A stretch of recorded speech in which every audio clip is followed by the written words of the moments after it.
परंपरा से शुरुआत हो सके। इस बात के लिए शिक्षा का मैंने महिमा बताया, शिक्षा का वस्तु बताया, शिक्षा का प्रक्रिया बताया। शिक्षा का प्रक्रिया कैसा होता है? हर एक ग्राम में शुरू होकर ग्राम समूह तक पहुंचता है, ग्राम समूह से गांव में पहुंचता है, गांव में पहुंचने के पश्चात मंडल, जिसमें ग्राम समूह में पहुंचता है, ग्राम समूह से क्षेत्र तक पहुंचता है, मंडल तक पहुंचता है। ये इस ढंग से ये उच्च शिक्षा, जय शिक्षा की परमावधि तक हम पहुंचने की व्यवस्था बनता है। और हर व्यक्ति अपने में शिक्षा में पारंगत होने की व्यवस्था बनेगी। हर व्यक्ति, शिक्षित व्यक्ति समझदार होगा, है ना। हर समझदार होने के फलस्वरूप में समाधानित होगा, फलस्वरूप उसके फलन में हम स्वावलंबी होंगे ही, समृद्ध हम अपने को प्रस्तुत कर सभी अवस्थाओं के साथ हम नियम, नियंत्रण, संतुलन, न्याय, धर्म, सत्यपूर्वक जी पाना, ये इसको शिष्टता का, ये दृष्टि उदय होना, इसको शिक्षा नाम दिया, ठीक है ना। उसके बाद अध्ययन एक शब्द दिया, अध्ययन उसका हृदय में पहुंचा, शिक्षा के हृदय में। क्या शिक्षा से ये पता चला? ये पूरे के पूरा सहअस्तित्व पता चला, और सहअस्तित्व में कैसे स्वरूप है वो पता चला, और उसको जो है ना उस स्वरूप में अपना मन को तदाकार करने की व्यवस्था बताया, कल्पनाशीलता, कर्म स्वतंत्रता विधि से उसके आधार समझने की स्रोत बताया। मनुष्य कल्पनाशीलता, कर्म स्वतंत्रतावश अध्ययन में जो कुछ भी इंगित होता है अर्थ, उसमें हमारा तदाकार होने वाली अधिकार है, उसका प्रयोग होता है, फलस्वरूप हम समझ पाते हैं। इस बात को कहा, ठीक है। ये तदाकार होने वाले बात को इसके पहले बात के रूप में प्रमाणित नहीं हुआ, विरक्ति भी नहीं हुआ, यह तो बात तय है। परंपरा के रूप में नहीं हुआ, लोकव्यापीकरण नहीं हुआ, वो शिक्षा के रूप में आया नहीं, संविधान के रूप में आया नहीं, नहीं ना, ठीक है ना। तो ये सब तो कमियां रह गई, व्यवस्था के रूप में आया ही नहीं। ये सब व्यवस्था के रूप में जो दिया उस वो धर्म व्यवस्था ही हुई। धर्म व्यवस्था जो है ना शक्ति केंद्रित हुई, और राज्य व्यवस्था भी शक्ति केंद्रित हुई। शक्ति केंद्रित के बारे में बात हो चुकी, ठीक है ना। अब क्या किया जाए? पूछा। अभी हमारा जो अध्ययन का मतलब में जो बताई है वो क्या हुई? तदाकार वृद्धि से बनी अध्ययन। अध्ययन में अर्थ के साथ हमारा मन तदाकार होता है, फलस्वरूप हम समझ पाते हैं। ये बात को अभी तक बताए गए। उसके आगे ये बता रहे हैं अनुक्रम से। क्या बात? अध्ययन अनुक्रम से होगी। अनुक्रम क्या चीज है भाई? पूछा। अभी अस्तित्व, सहअस्तित्व, सहअस्तित्व, चार अवस्था, एक क्रम है, उसको समझना अनुक्रम। पदार्थावस्था से प्राणावस्था एक अनुक्रम है। प्राणावस्था का बीज रूप पदार्थावस्था में थी, तभी प्राणावस्था प्रकट हुई। इससे क्या सिद्धांत निकल गए? आगे अवस्था में, आगे अवस्था का बीज रूप पीछे अवस्था में रहता ही है। क्या बात सुना? आगे अवस्था का बीज, आगे अवस्था का बीज रूप पीछे अवस्था में रहता है, ठीक। जैसा ये शरीर विघटित हो गया, विघटित होने के बाद पुनः संगठित होने का बीज उसमें निहित रहता है। क्या सुना? शरीर तो शरीर विघटित होने के बावजूद भी उन द्रव्य में वो पुनः संगठित होने की प्रवृत्ति, बीज उसमें निहित रहता है। इस आधार पर हम क्या कह रहे हैं? आगे की अवस्था का बीज रूप पीछे की अवस्था में निहित रहता है। ये एक सिद्धांत पढ़ाया जाता है। ये अनुक्रम का आधार हुआ। इस ढंग से आकार चल करके जीव अवस्था में मानव होने का बीज रूप जीव अवस्था में निहित थी, फलस्वरूप मानव प्रकट हुआ। यह अनुक्रम हुआ। इसको हम अनुक्रम कह रहे हैं, है ना, एक दफा। उसके बाद अनुभव भी अनुक्रम से होने का माने प्रमाण। अनुभव क्या है? परम प्रमाण। अनुक्रम से होने का प्रमाण को हम अनुभव कहा है, ठीक है ना। अनुक्रम क्या है अभी बताया। इस अनुक्रम को अनुभव मूलक विधि से ही प्रकट किया जा सकता है। अभी जैसा बताया, आगे की प्रकटन का बीज रूप पीछे की स्थिति में निहित रहा है, उसका उदाहरण दिया। जीवावस्था में ही मानव प्रकट होने का बीज रूप समाहित रही है, तभी मानव प्रकट हो गया, ऐसा बताया। इस क्रम को हम अनुक्रम नाम दिया, माने एक दूसरे से जुड़ी हुई क्रम अनुक्रम, ठीक है ना। आनुषंगिक क्रम नाम है, ठीक है ना। इस ढंग से अनुक्रम में अनुभव ही हो पाता। अनुक्रम से प्रकटन, अनुक्रम का अनुभव, ये दो बात। प्रकटन तो बनाई है, उसमें अनुभव हो जाने पर मानव परंपरा के लिए इतिहास, प्रकटन का इतिहास में हमको मदद मिलती है। एक दूसरे का संबंध ज्ञान होता है, निर्वाह में हमको मदद हो पाता, ठीक है ना। ऐसा ये अनुक्रम और अनुभव का मतलब ऐसा है। अनुभव परम प्रमाण है। अनुभव प्रमाण ही व्यवहार में, अनुभव प्रमाण ही प्रयोग में माने प्रयोजित होता है। फलस्वरूप हम समृद्धि पाते हैं, समाधान पाते हैं और प्रमाण के अनुरूप जी पाते हैं। इस ढंग से मानव अपने सौभाग्यमयी जिंदगी को माने पहचान सकता है, स्वीकार सकता है, जी सकता है और उपकार कर सकता है। जय हो, मंगल हो, कल्याण। ठीक है जी।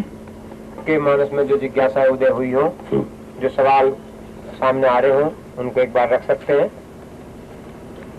और ये जो प्रक्रिया चलेगी अधिकतम आधा घंटा। अभी जो सवाल की जिज्ञासाओं की जो प्रक्रिया चलेगी उसकी जो सीमा है वो आधा घंटा। तो आप लोगों ने समाहित चित्त से सुना है और सुनकर के यदि विशृंखल कोई चीज हो, जुड़ा ना हो, युक्ति संगत ना हो, व्यवहार संगत ना हो, समझने में कोई तकलीफ हुआ हो, ऐसे बात को आप लोग पूछ सकते हैं। उसका उत्तर हमारे पास है।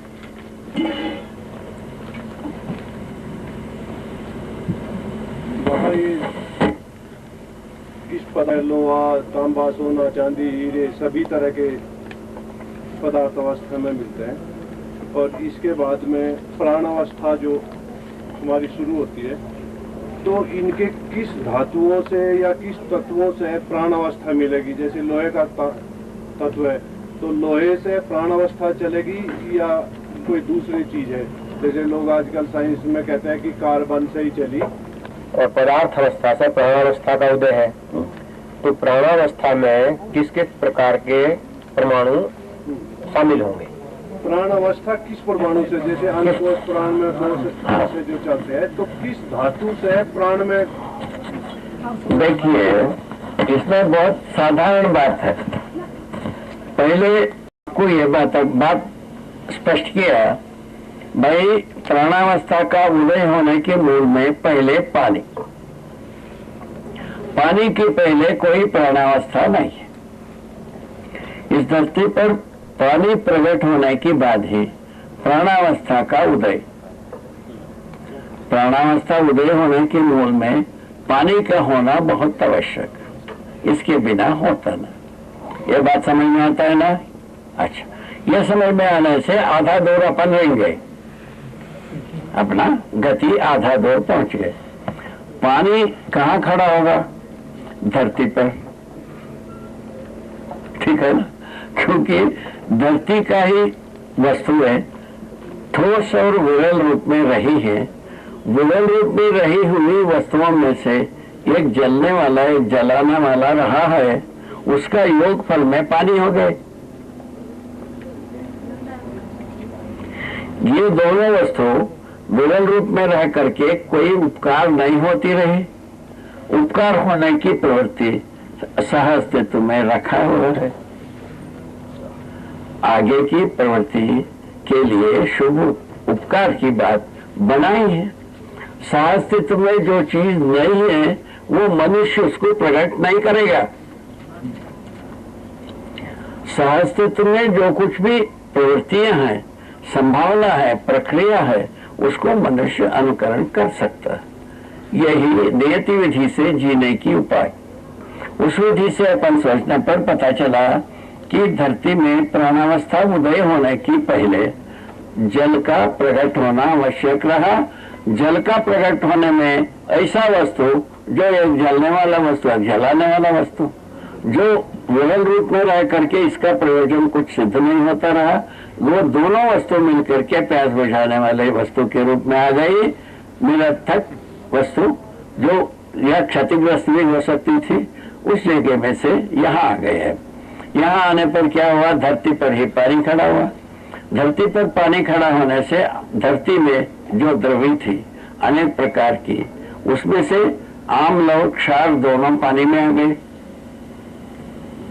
इन आम्ल और क्षार का संयुक्त रूप में पुष्टि तत्व, रचना तत्व, दो तत्व तैयार हुई। इन दो तत्व के आधार पर प्राण सूत्र तैयार हुआ। प्राण सूत्र तैयार होने के आधार पर पहले वो प्राण कोशा के रूप में परिवर्तित हुई, या परिवर्तित होने की पहले से ही काई के रूप में प्रकट हुई। पानी के साथ काई होना स्वाभाविक, काई के रूप में प्रकट। काई के रूप में प्रकट होने के बाद वो प्राण सूत्र पुष्ट हुआ। प्राण सूत्र पुष्ट होने का प्रमाण में रचना विधि उसमें आ गई। किस आधार पर? नृत्य के आधार पर, प्रसन्नता के आधार पर, खुशहाली के आधार पर। ठीक है, ये आई। ये जो कुछ भी रचना विधि उभर आई, उस रचना को पूरा किया। पूरा करके तृप्ति मिली, फलस्वरूप और पुनः खुशहाली हुई। दूसरा प्रकार की रचना की मैंने रचना विधि आ गई, दूसरा रचना हुई। उस प्रकार से अनेक प्रकार की रचनाएं इस धरती पर प्रकट है। कुल मिलाकर के क्या मतलब हुई? धरती में ही आम्ल और क्षार है, ठीक है ना। धरती को छोड़ करके और कहीं नहीं है। ये धरती में ही आम्ल और क्षार होती है। वो धरती के योग में पानी आने से, पानी खड़ा होने से धरती से पानी को क्या दिया? आम्ल को दिया, क्षार को दिया। क्षार और आम्ल मिलकर के पुष्टि तत्व, रचना तत्व हुई। और रचना तत्व और पुष्टि तत्व के योगफल में प्राण सूत्र तैयार हुई, प्राण कोशा तैयार हुई। प्राण सूत्रों में रचना विधि आई। फलस्वरूप एक एक रचनाएं संपन्न होते गए। एक रचना के बाद दूसरा रचना के लिए खुशहाली के आधार पर दूसरा रचना विधि प्राण सूत्रों में आती गई। इस तरह से बनती गई। उसको मनुष्य में इम्पोर्ट करने पर पता लगता है मनुष्य में कल्पनाशीलता, कर्म स्वतंत्रता है। झोपड़ी से 275 मंजिल की घर तक डिजाइन कर गया। एक छोटा सा मिसाल। तो एक डिजाइन को हम क्रियान्वयन करते हैं, तैयार करते हैं। दूसरा डिजाइन पैरेलली आता ही, इसकी तृप्ति का फलन है वो। क्या बात हुई? अभी जैसा एक बीजा आप तैयार करते हो, एक बीजा तैयार करने के बाद दूसरा बीजा तैयार हो सकता है, आपका मन में आता ही है। आप उसी लाइन में काम ही कर रहे हो। ये कैसे आता है? मन में उभर आता ही है। इसको इसके लिए ट्रेनिंग लेने की जरूरत नहीं, स्वयंस्फूर्त होता है। इसको स्वयंस्फूर्त नाम दिया है। ये वस्तु बने पदार्थावस्था से लेकर और मानव तक बनी हुई है। मानव में कल्पनाशीलता, कर्म स्वतंत्रता के रूप में ये बना हुआ है रीडिजाइनिंग प्रोग्राम। उनमें जो जीवों में जो है ना रीडिजाइनिंग इसके परंपरा के रूप में बनी हुई है। माने गाय का बच्चा गाय जैसा काम करेगा, ऐसा डिजाइन बनी हुई है। और बीजों, इसमें वनस्पति संसार में बीजों के आधार पर डिजाइन का अनुकरण परंपरा बनी हुई है। और पदार्थावस्था में परिणाम के आधार पर डिजाइन बनी हुई। ठीक है ना। ये बात को अपने को हजम करना पड़ेगा। चारों अवस्थाओं को अध्ययन करते समय में आता है। इस ढंग से आप हमको ये पता चलता है ये धरती के पदार्थ ही रसायन वस्तु के रूप में प्रयोजित हो पाते हैं। रसायन द्रव्यों के आधार पर ही प्राण कोशा, प्राण सूत्र और रसायन तत्व नाम की चीजें हैं। रासायनिक तत्व में काफी लोगों ने अध्ययन किया, अध्ययन करके काफी काबू पाया है और उसको अपन अच्छी ढंग से अध्ययन कर सकते हैं। उपकारी जितने भी हैं रसायन उसको वापरते हुए मानव अपने को समर्थ बनाने की आवश्यकता। ठीक है, एक काम चलेगा? नहीं चलेगा? चलेगा बाबा। ठीक है बाबा। जो थी वही प्रकट हुआ है। वो प्रकट होने की विधि क्या बताया?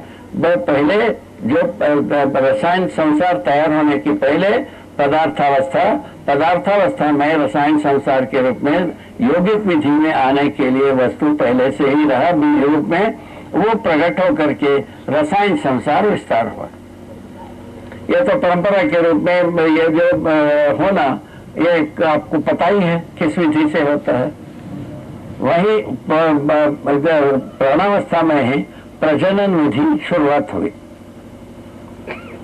जीवावस्था में पुष्ट हुई, मानव ज्ञानावस्था में उसकी उपयोग होना शुरू किया, सदुपयोग होना शुरू किया या दुरुपयोग होना शुरू किया। इतना ही हुआ। क्यों हुआ?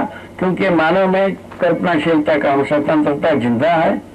मानव जो है ना अपने में जीव चारों चेतना विधि से जी सकता है। जीव चेतना में जी करके अपराध परंपरा में जीता है, मानव परंपरा में जी करके न्याय परंपरा में जीता है, देव चेतना में जी करके समाधान परंपरा में जीता है और दिव्य चेतना में जीकर सत्य परंपरा में जीता है। इतना ही तो काम है, छोटा सा काम। किसमें जीना है अपने को तय करना है। अपराध परंपरा में जीना है, जीव चेतना ठीक है, कोई बुरा नहीं, ठीक है ना। न्याय को प्रकट करना है, जीव मानव चेतना में जीना ही है, दूसरा कोई रास्ता नहीं, ठीक है। और यदि धर्म चेतना में जीना है, देव मानस आना ही है, देव चेतना आना ही है। और यदि सत्य परंपरा में जीना है, दिव्य चेतना आना ही है, दूसरा कोई विधि नहीं है। ये सेट है, पूरा सहअस्तित्व अपने में सेट है, प्रोग्राम है। वो सेट प्रोग्राम को अपन ब्रेक करने जाते हैं, परेशान होते हैं, ठीक है ना। और वो जैसा अभी आपके काम में हाइब्रिड सोच, हाइब्रिड चीज में परंपरा नहीं होती है, वंश परंपरा नहीं होती। वंश परंपरा खंडित होने वाला कोई भी चीज मानव परंपरा के लिए सुख देने वाला नहीं है। वंश परंपरा खंडित होता हो ऐसा सभी प्रयोग मानव परंपरा के लिए तो सुखद नहीं होगा, उपयोगी नहीं होगा। मानव परंपरा में दुख पैदा करने के लिए, समस्या पैदा करने के लिए ही होगा।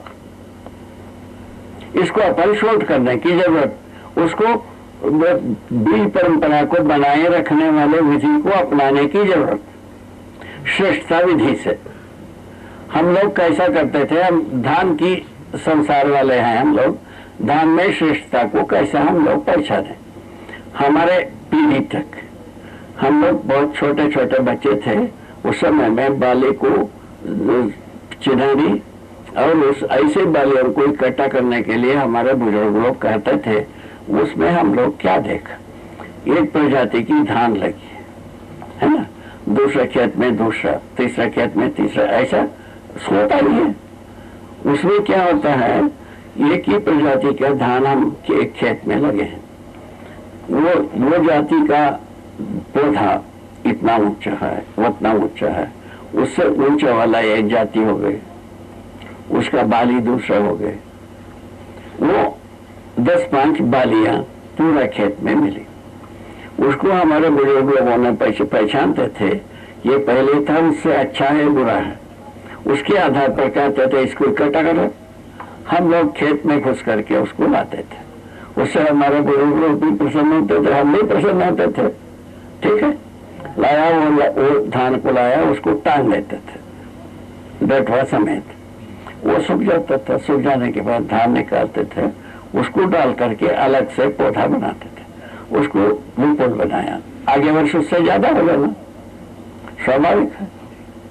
आपने जो 1 इंच लंबी भात होने वाला एक धान दिया था, वो अभी हमारे साधु 15 किलो या 18 किलो बना दिया, उसको इस वर्ष लगाया है। बोलिए सर, आप जो है ना 50 ग्राम भेजे थे, ठीक है, याद है आपको? बोलिए। इस प्रकार से वो प्रयत्न किए, उस ढंग से अनेक प्रजाति की धान एकत्रित हो। अभी क्या हो गए, हाइब्रिड विधि आई, यह सब धान का प्रजातियां खत्म करने की विधि बनी। इसमें कितना सहायक हुआ, कितना उपकार हुआ, आप ही सोच लो। और दूसरा, बीजा के लिए जो होता है, पहले से भी शायद है, हम मानते रहे बीजा का जो धान होता है वो बिना हुआ है, उसका कीमत ज्यादा होना चाहिए। ऐसे ही कल्पनाएं रही है, प्रकारांतर से, नाप में, तोल में, पैसे में, कैसे भी हो, और उसको आप अपनाए हैं तो उसमें धीरे धीरे वो बढ़ते बढ़ते हम समझता हूँ, और बीजा और खाद में हम समझता हूँ बहुत सारा भाग को देना पड़ेगा आगे की संसार, क्योंकि अभी जितना खाद से संसार में फसल हुआ, आगे के संसार में उससे ज्यादा खाद डालना ही पड़ेगा। खाद का मूल्य बढ़ना ही है, धान का मूल्य बढ़ना नहीं है, ठीक है, और ये बीजा का मूल्य बढ़ना ही है, उपज का तादाद बढ़ना नहीं है, ऐसा बात बन रहा है। अब इस ढंग से खेती का माने उपज का, खेती की तकदीर क्या होगा? यदि पूसा इंस्टीट्यूशन को खेती का तकदीर के बारे में यदि फिक्र नहीं है, किसको होगा, किसको होना चाहिए? एक सोचने की बात, आप एक वहां का जिम्मेवार व्यक्ति हो, प्रवीण का पिताजी एक जिम्मेवार व्यक्ति रहे हैं। ऐसे सत्कुल प्रसूत व्यक्तियां होते हुए जिम्मेवारियां क्यों समझ में नहीं आया, हम आश्चर्यचकित होता हूं कभी कभी। ये बात आता ही है सोचने में, सोचने की विधि से, उसके बाद आपसे सत्संग पा करके ही इन बातों में कोई निष्कर्ष निकाला जा सकता है, ऐसा मैं सोचता हूँ। ठीक है ना, ये उचित है ना? ठीक है बाबा। क्या कहना? ठीक है। इसकी औचित्यता में आपका क्या कहना? आपके साथ बैठ के सत्संग पूर्वक ही इसका कोई निष्कर्ष निकाला जा सकता है, ऐसा मैं सोच के बैठा। ठीक है, हाँ ना कहा? हाँ, आप नहीं है भाई साहब। आप क्या कहते हैं? आपको पूछा, ठीक है नहीं? आपका कहना क्या है? बात तो आपकी बाबा जी ठीक है, वो कह रहे बात तो आपकी ठीक है, हाँ, लेकिन कोई दूसरा जरिया नहीं अभी के स्थिति में इतना तक की बात है। आगे था सोशल के लिए मंगल मैत्री के रास्ता तो बना दिया आपने, उसके लिए धन्यवाद।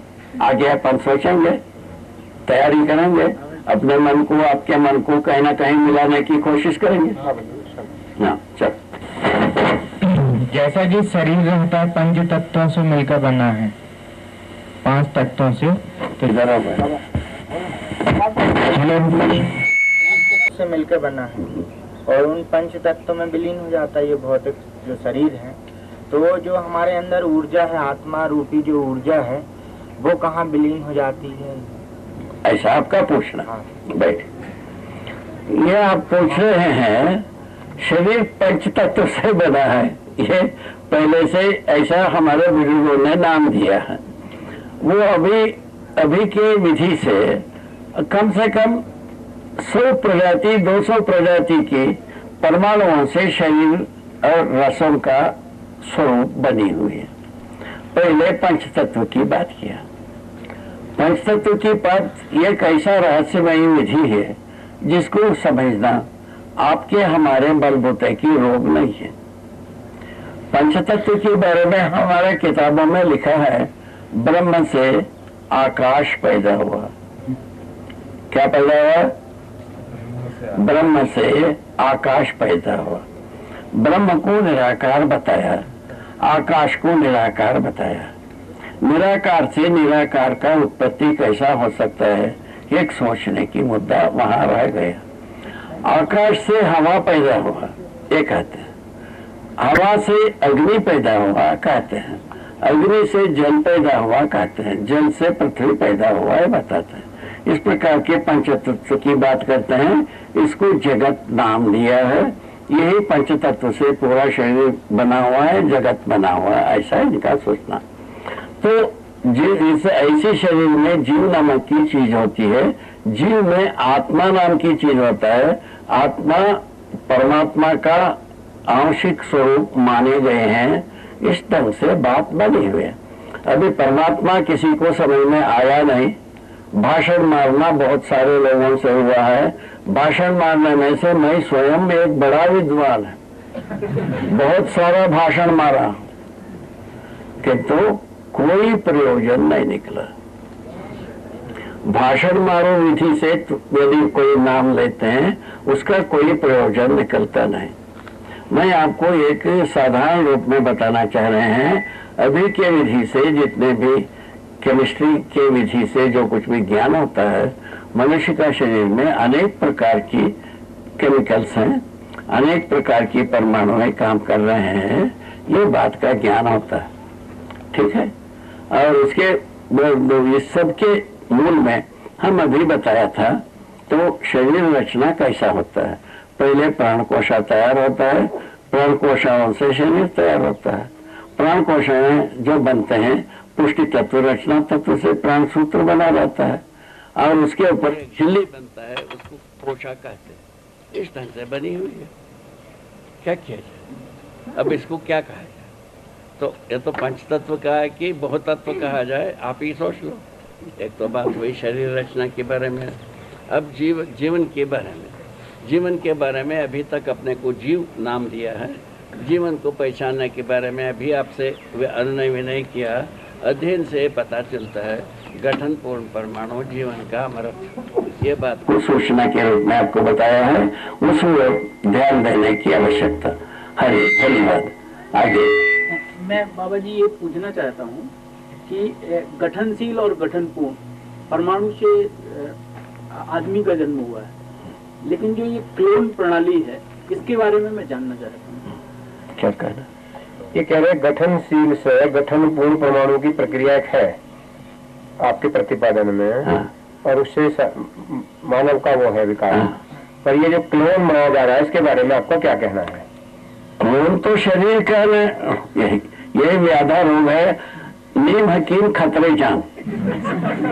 क्लोनिंग जो है शरीर को बनाता है। शरीर यदि अनुकूल रहता है, जीवन चलाता है, इसमें क्या तकलीफ है? इतना ही बात है। क्लोनिंग क्या है? गर्भाशय के जैसा अनुकूल परिस्थिति को बनाना, और उसमें जैसा जो प्राण कोशाएं होते हैं, प्राण सूत्र होते हैं, उन सूत्रों के द्वारा उसको शरीर रचना होने की व्यवस्था देना। क्या देते हैं? अभी ये माना गया था, एक पुरुष शरीर से एक सूत्र, एक स्त्री शरीर से एक सूत्र, दो मिलकर के शरीर रचना करते हैं। अभी क्लोनिंग में, अभी प्राकृतिक रूप में शरीर रचना में क्या अंतर है, उसको आप समझो। तो क्या मानी जाती थे?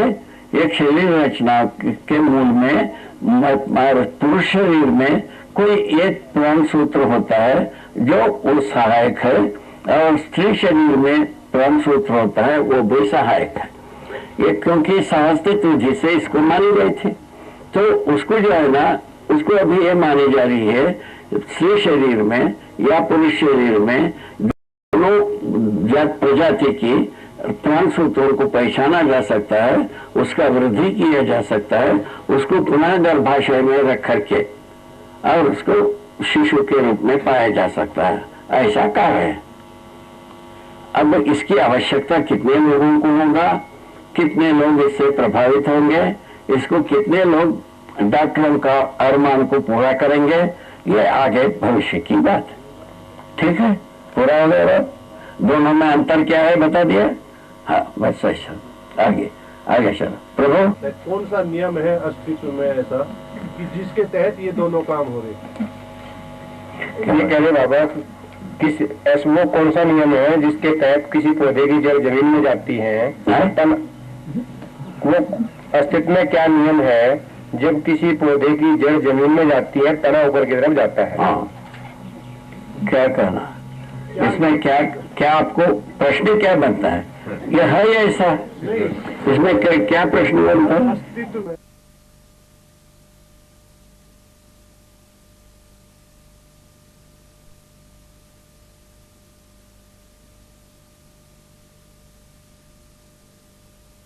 से बात सोची गई है, इसको काल का नाम भी दिया है, ठीक है, समय का नाम भी दिया है, ये सब नाम हमारे सामने रखी हुई है।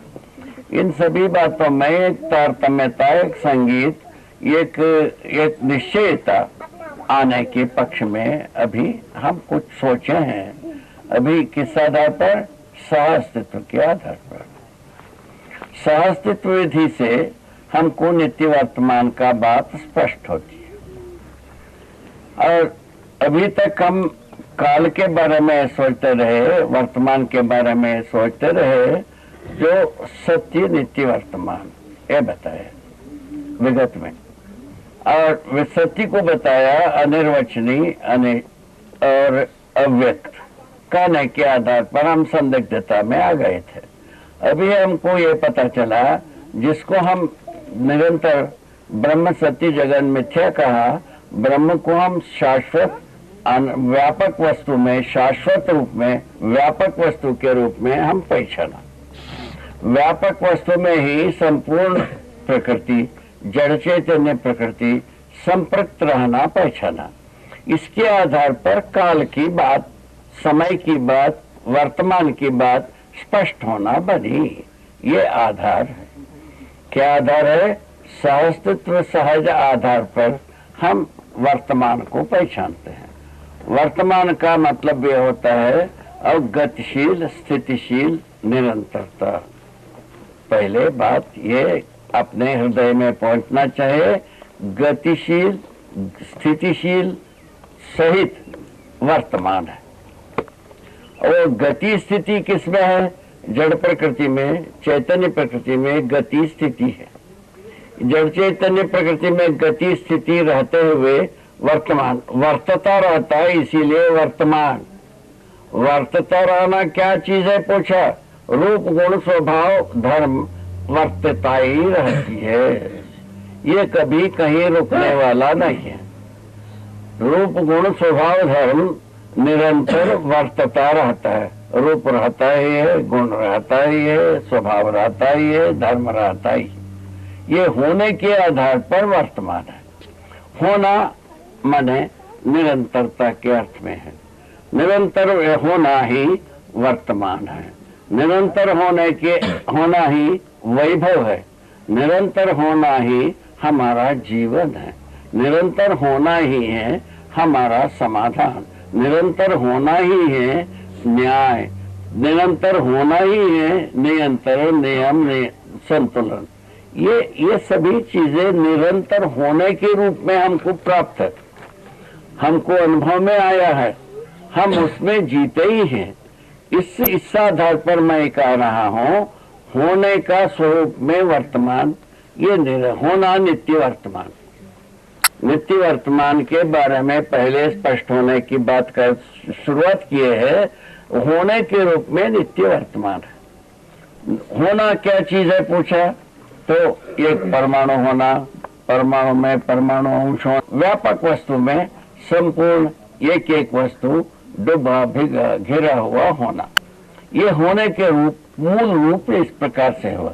ये वर्तमान, ये निरंतर वर्तता ही रहती है। क्या वर्तता रहता है भाई? रूप गुण स्वभाव धर्म निरंतर वर्तमान रहता ही है, वर्तती रहती है, इसीलिए वर्तमान। वर्तने का मतलब क्या है? हम आचरण भी करते हैं, सोचते भी हैं, है ना, बस एक दूसरे को समझाते भी रहते हैं, समझते भी रहते हैं, और कुछ देते भी रहते हैं, लेते भी रहते हैं, और इस ढंग से हम सुख से जीने की रास्ता बनाए हैं, बनाने के पक्ष में हैं या बना चुके हैं। इस ढंग से बात है। मतलब कुल मिलाकर के वर्तना के लिए सुख रूप में मनुष्य जीना है और वंश के रूप में जीवों का जीना है, ये वर्तना है। क्या बात हो गई? मानव कैसा जीना? सुखपूर्वक जीने के रूप में वर्तमान है मानव। यदि सुखपूर्वक जीता नहीं है तब तक मनुष्य का वर्तमान नहीं है। और गुण प्रधान स्वभाव प्रधान रूप में वंश के रूप में जीना जीव का वर्तमान है, और गुण प्रधान रूप में संपूर्ण हरियाली होना बीजानुषंगी विधि से ये वर्तमान है। संपूर्ण खनिज परिणामानुषंगी विधि से निरंतर होना ये वर्तमान है। इस ढंग से वर्तमान को पहचानने की बात आई। यदि इस प्रकार से हम सोच पाते हैं, समझ पाते हैं और इसमें विश्वास करने की घाट में अटकी हुई है, हम स्वयं वर्तमान में ही वैभव है। वर्तमान के बिना हमारा वैभव प्रमाणित होते ही नहीं।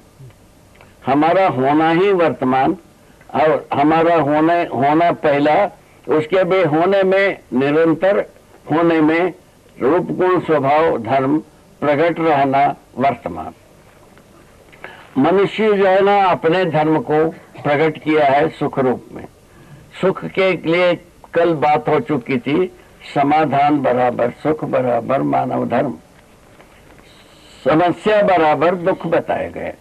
समस्या मनुष्य को स्वीकार नहीं है, समाधान मानव को स्वीकार है, सुख मानव को स्वीकार है। ऐसा मेरा स्वीकृति। इसके बारे में कोई प्रश्न हो तो, शंका हो तो उसको पूरा किया जा सकता है। तो ऐसे स्थिति के आधार पर वर्तमान क्या हुआ, हमारा जीने में हम मानव धर्म प्रमाणित होना। मानव धर्म प्रमाणित होने के मतलब में क्या हुआ, समाधान निरंतर बना रहना। समाधान निरंतर बनाने के क्रम में सुख निरंतर बना रहना, ये वर्तमान का मतलब हुआ मानव का।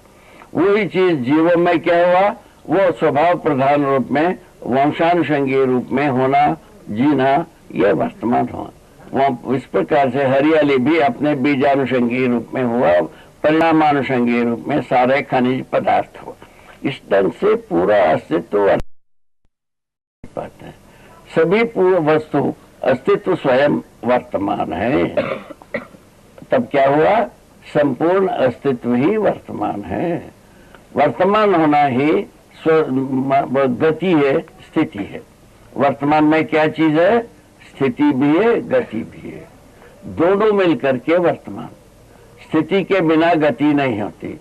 हम अभी तक की जो हमारा मन में या परंपरा के मन में ये सुदृढ़ होने में थोड़ा सा परेशानी आ रहा होगा।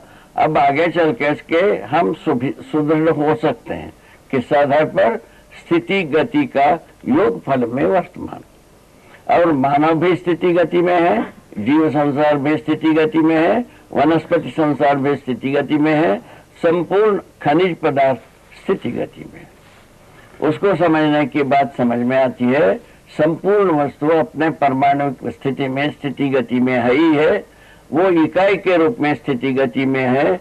धरती अपने एक इकाई के रूप में स्थिति गति में है। इसी प्रकार एक सौरव्यूह अथवा ग्रह व्यूह अपने स्थिति गति में है, और आकाश गंगा भी स्थिति गति में है। इसको अपन अच्छी तरह से स्वीकार कर सकते हैं। इसका नाम है वर्तमान। इन सभी वस्तु का होना, इनके ये सभी वस्तुएं सत्ता में संपृक्त रहना और फलस्वरूप ऊर्जा संपन्न होना, ज्ञान संपन्न होना, स्थिति गति में होना, ये वर्तमान हुआ। अर्थात अस्तित्व स्वयं स्थिति गति के रूप में नित्य वर्तमान है। ये बात समझ में आती है। ये मेरा अनुभव किया हुआ बात और समझा हुआ बात, और हर दिन हम इसी नियम से जीते ही हैं। हाँ, सेकंड क्या था, अस्तित्व स्थिर है, जागृति निश्चित है। हाँ, ये दूसरे अभी इसको बात कह रहे हैं। वर्तमान निरंतर है। निरंतर होने के आधार पर स्वाभाविक रूप में हमें समझ सकते हैं अस्तित्व स्वयं में स्थिर है। माने स्थिति गति के रूप में वर्तमान है, वर्तमान के रूप में स्थिर है। ये बात समझ में आती है। ये यदि पूरा समझ में आता है कि सत्ता कभी भी ना घटता है ना बढ़ता है, प्रकृति कभी भी समाप्त होता नहीं, नाश नहीं होता है। इस ढंग से वर्तमान नित्य स्थिर और निरंतर बने रहने वाला स्थिति, नाश विहीन स्थिति में है। ऐसे स्थिति में जो परिणाम विधि से अविनाशी और जो परिणाम विहीन विधि से अविनाशी, दो भाग प्रकृति में हुए। चैतन्य प्रकृति में जीवन जो है परिणाम विहीन स्थिति में नित्य वर्तमान है। जीवन परिणाम से मुक्त हो चुकी है, अमरत्व को जीवन का अमरत्व प्राप्त है। इस आधार पर नित्य वर्तमान होना स्वाभाविक हो गया। बाकी जो खनिज और वनस्पति संसार में परिणाम सहित वर्तमान होना हुआ, रचना विरचना, कोई रचना हुई, जैसा घर बनाते हैं, घर मिट्टी से पत्थर से हम बनाते हैं, विरचित हो गया तो भी वस्तु वहीं का वहीं रहती है। इसी प्रकार जितने भी जो रचना विरचना में रथ हैं, खनिज वनस्पतियां, वस्तु के रूप में नाश नहीं होता है, रचनाएं विरचित होते हैं, इसको हम नाश कर रहे हैं। हाँ, अब हमारे बीच में जो नाश का जो सीमा बनती है, कोई रचना विरचित हो गया, उसको हम विलय कहते हैं। हम रचना बने रहने को वैभव कहते हैं और रचित होने का कार्य को बने कहते हैं वह प्रकटन। ठीक है ना? तो सृष्टि कहते हैं। सृष्टि किसको कहा? रचित होना सृष्टि हुई, बने रहना यथास्थिति हुई, है ना, और उसके बाद जो है ना उसका विरचित हो जाना विलय हो गए, लय कहा गया। सृष्टि स्थिति लय की बात ऐसा बना। स्थिति किसको बना? रचित हुआ वस्तु बने रहना। जैसा ये घर बना है, घर बने रहने की स्थिति को हम स्थिति कहते हैं, घर बनाने के स्थिति कार्य को हम सृष्टि कहते हैं। तो यही घर जब पुनः मट्टी पत्थर में परिणत होने की स्थिति को हम प्रलय कहते हैं। नाम ऐसा रखा है। जब वर्तमान जो है में जो है ना, ये तीनों स्थितियां बने ही हैं, है कैसा? वस्तु अपने स्वरूप से परिणत होकर के दूसरे स्वरूप में है ही। जैसा अभी बताया, वो कपड़ा बना, चीर गया, चिंदी के रूप में है ही है। मट्टी हो गया, मट्टी के रूप में है ही है। खाद गोबर हो गया, खाद गोबर के रूप में है ही। ये होने की बात समाप्त होता नहीं, किसी न किसी स्वरूप में सब वस्तु बने ही रहते हैं। कितने भी परिणत हो गए, कितने भी परिस्थितियां बदल गई, कितने भी विकृतियां हुई, तभी भी होने के बाद समाप्त नहीं होती। इस ढंग से हम वर्तमान होने के बाद निरंतर हमारा जो होने के बाद जो अस्तित्व, सहअस्तित्व रूप में नित्य वर्तमान होने वाली बात समझ में आती है। ये इस ढंग से हम सहअस्तित्व विधि से जीने का एक प्रेरणा स्रोत बनती है। ये मानव के लिए उपकार है। कैसे उपकार? कोई चीज समाप्त नहीं होती, कोई चीज गुमती नहीं है, इसको चुरा के ले जाने वाला कुछ नहीं है। अब मानव में ही ये चोरी चमारी की बात आई और कोई अस्तित्व में चोरी चमारी की बात होते ही नहीं। ऐसा कोई खाका ही नहीं है समाप्त हो जाए। जो हड्डी पसली बनती है मट्टी में रहता ही है, पुनः मट्टी पत्थर से हड्डी पसली बनते ही है। ये क्रम चला ही है। इसको हम समझता हूँ आधुनिक रूप में भी कुछ समझे होंगे, नहीं तो इस विधि से, सहअस्तित्व विधि से तो हम समझते ही, समझने की व्यवस्था है। ये इस ढंग से नित्य वर्तमान की बात हुई। नित्य वर्तमान के बाद सहअस्तित्व की बात आई। सहअस्तित्व नित्य वर्तमान है। सहअस्तित्व जो है ना, नित्य वर्तमान के आधार पर स्थिर, जागृति निश्चित। जागृति निश्चित का क्या मतलब है? अभी हम बैठे हैं, एक दूसरे को समझ रहे हैं, ये जागृति का प्रमाण है। समझने की तरीका, जागृति का गति, जागृत होने का क्रम और जागृत होने के पश्चात उसको प्रमाणित करने का गति, अब वो जागृति का प्रमाण। जैसा हम आप में से कुछ लोग समझ रहे हैं, कुछ लोग समझदारी को प्रमाणित कर रहे हैं। यही वर्तमान में ही बैठे हैं, वर्तमान में ही जागृति का प्रमाण, जागृत होने का प्रमाण, दोनों साथ में बैठा है। इन दोनों बात को देखने पर अपने को ये बोध होता है, प्रमाण जो होती है जागृति पूर्वक ही होगी। ये मानव परंपरा में ही घटित होने वाली बात है, बाकी परंपरा में घटित होने वाला परंपरा नहीं है। अब इसके पहले अपन काफी पुष्पेश में थे, मनुष्य का भी ज्ञान है, झाड़ पौधे का भी में भी ज्ञान है, जीव संसार में भी ज्ञान है, पेड़ों में भी ज्ञान होता है, झाड़ों में भी लेन देन होता है। इस प्रकार की बहुत सारे बात सोचा गया और उसके बाद जीवों में भी ऐसे ही ज्ञान होता है, ये बात सोचा गया। और किनमें ज्ञान की बात जहाँ तक बात है, वो सहस्तित्व विधि से जब हम परिशीलन किया, पता लगा, क्या पता लगा भाई, वो सारे खनिज संसार, जड़ संसार परिणामानुषंगी विधि से वैभव, परिणामानुषंगी विधि से हर परिणाम एक यथास्थिति का वैभव है। कितने भी परिणाम हो, कोई भी एक यथास्थिति बनती है, उस विधि से वैभव है। ऐसा बात समझ में आई। उसके बाद प्राण संसार, वनस्पति संसार बीजानुषंगी विधि से वैभव है। जो जीव संसार है वंशानुषंगी विधि से वैभव है। मनुष्य संसार ज्ञान के आधार पर वैभव है। ज्ञान क्या है पूछा, सहअस्तित्व, दर्शन ज्ञान, जीवन ज्ञान, मानवीयता पूर्ण आचरण ज्ञान, इनका संयुक्त स्वरूप में मानव का ज्ञान। ये यदि मानव में यह ज्ञान प्रकट होता है, स्पष्ट होता है, प्रमाणित होता है, ये क्या हुई, समाधान है। क्या हो गया, समाधान हो। समाधान होने से क्या हुआ, सुख हुआ। सुख होने से क्या हुआ, मानव धर्म प्रमाणित हुआ। मानव धर्म ज्ञानावस्था के होने से मानव समाधान पूर्वक सुख पूर्वक प्रमाण है। ये मानव का वर्तमान यही है। अब जीवों का वर्तमान क्या है, वंश के अनुसार जीते ही रहना और प्रजनन होता ही रहना, इसके नाम है जीव संसार। और बीजों के आधार पर वनस्पति वैभव बनाई है, परिणाम के आधार पर खनिजों का वैभव बनाई है। मानव अपने वैभव को पहचानने की जरूरत है, वो प्रमाणित होने की जरूरत है और समाधान समृद्धि अभय पूर्वक जीने की आवश्यकता।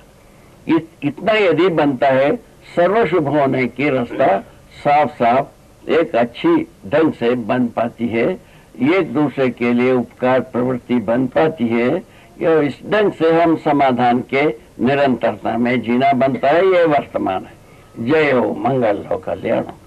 थोड़ी देर हाँ। काल को बराबर, हाँ, काल ये एक तो बात हो गई वर्तमान और काल। काल क्या है पूछा, अभी हम लिखे हैं क्रिया की अवधि बराबर काल।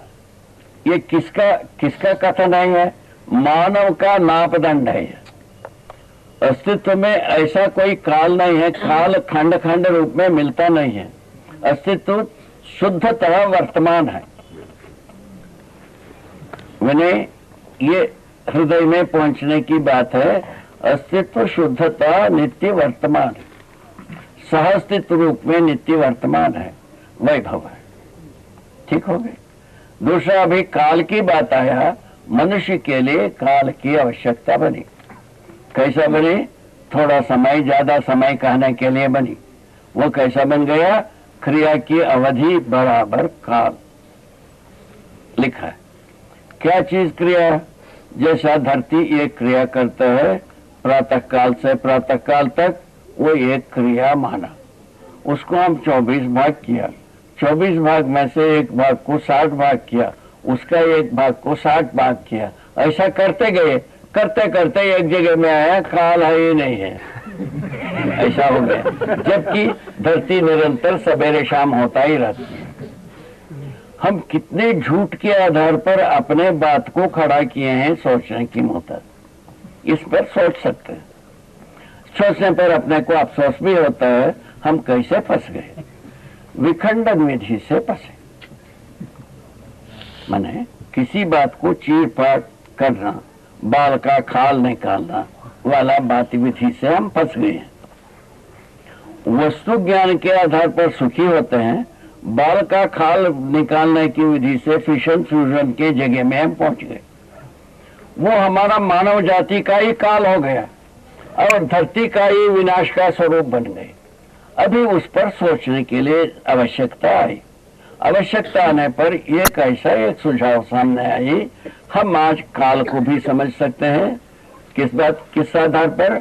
उपयोगिता, सदुपयोगिता, प्रयोजनशीलता के आधार पर। हमको काल का क्या प्रयोजन है बोला? हम समयबद्ध विधि से हम सांस लेते हैं, समयबद्ध विधि से हम भोजन करते हैं, समयबद्ध विधि से सोते हैं, समयबद्ध विधि से कार्यकलाप करते हैं। इसके लिए काल का ज्ञान है, न कि विखंडन के लिए ज्ञान है। विखंडन कोई ज्ञान सिद्ध नहीं हुआ। प्रलय सिद्ध हुआ, विनाश सिद्ध हुआ, समस्या सिद्ध हुआ और सभी प्रकार की पंचायत सिद्ध हो। सभी प्रकार की पंचायत माने वो तर्क में फंस करके हम कहीं भी समाधान को पाने का जगह से वंचित रह गए, समाधान से विमुख हो गए, ऐसा संकट में हम फंसने की जगह में आ गए। विखंडन विधि से कहाँ है? संकट में फंसने की जगह में है। कोई भी संकट से बचने की जगह में हम नई विखंडन विधि से पहुंचते नहीं। कितने भी विखंडन प्रयोग है, विखंडन विधि है, उसमें समाधान मिलता नहीं। आप देख सकते हैं, आप प्रयोग कर सकते हैं, आप जांच सकते हैं, निर्णय कर सकते हैं, हर व्यक्ति कर सकता है। इस ढंग से हम एक बहुत बड़ी भारी विडंबनात्मक पक्ष के बारे में एक निर्णय ले पाते हैं। अभी सर्वाधिक भाग मनुष्य का पढ़ा लिखा अत्याधुनिक ज्ञान प्राप्त किया हुआ का मन विखंडन विधि से ही त्रस्त है। उपयोग बने पढ़ा लिखा व्यक्ति सर्वाधिक उपयोगी होना चाहिए, ऐसा ही एक अंदाज मिलती है। कहाँ हुआ? सर्वाधिक आदमी अभी पढ़े लिखे बुद्धिमान विद्वान माने जाते हैं। उपकार कहाँ हुआ? उपकार विधि में हम जुड़ कहाँ पाए? क्यों नहीं पाए? क्योंकि विखंडन में हम त्रस्त हैं। विखंडन विधि से हम कोई समाज बन नहीं सकते, ना परिवार बन सकते, ना हमारा मन समाधानित हो पाएगी, हम संतुष्ट नहीं हो सकते। तीनों बात नहीं हो सकती है। इसीलिए क्या हुआ? समस्या का कारण हुआ। इस समस्या का कारण होने से अपने को यह ज्ञान होता है विखंडन विधि मानव परंपरा के लिए बहुत सहायता तो नहीं कर सकता, किंतु विखंडन विधि के बारे में मनुष्य एक दृष्टा बन सकता। ये मेरा सोच। विखंडन विधि का दृष्टा बना रहना बुरा नहीं है। आचरण में जो संपूर्ण प्रकार से सहअस्तित्व विधि से ही हम समाधान पूर्वक जी पाते हैं, ये बात हम कहना चाहते हैं। जैसा मनुष्य का शरीर, विखंडन विधि से हम कोई शरीर का संचालन नहीं कर पाएंगे। संचालन कर पाते हैं उसका प्रमाण हो नहीं सकता। विखंडन विधि से हम कोई शरीर संचालन नहीं हो सकती है। विखंडन विधि से हमारा जीवन संचालन नहीं हो सकती है। विखंडन विधि से हम समाधान प्राप्त नहीं कर सकते हैं और विखंडन विधि से हम नियम पूर्वक आचरण कर नहीं पाएंगे। इतना बात हमको समझ में आता है। ये कैसा हो सकता है पूछे? स्थिति पहले क्या बताया? वर्तमान विधि से ही हम निरंतर समाधान पाते हैं। वर्तमान में ही हम काल विधि से हम बैठे हैं। 1 घंटे तक में हम अभी सत्संग कर रहे हैं। ये समय की बात है। उसके बाद और कुछ करना है, उसके बाद और कुछ करना है और कुछ करना, किंतु पूरा का पूरा एक उदय से उदय तक की समय में हम मनुष्य को अनेक कार्य करना पड़ा। इसीलिए अनेक कार्य के रूप में विखंडित खंड हुई, उसको हम समय कर रहे हैं। अनेक कार्य करता है, वो कार्य का अवधि को हम काल कर रहे हैं। कार्य तो निरंतर बना ही रहता है। और वो पहले बताया, धरती का प्रातः काल होना, उदय होना, अस्त होना, पुनः उदय तक कार्य होना, ये बात निरंतर बनाई है।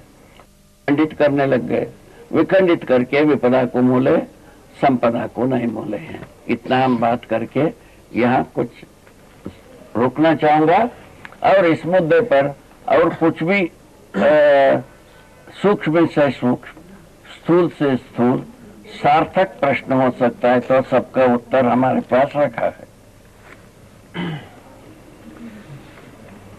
कुछ भी आप पूछ सकते हैं सार्थकता के अर्थ में।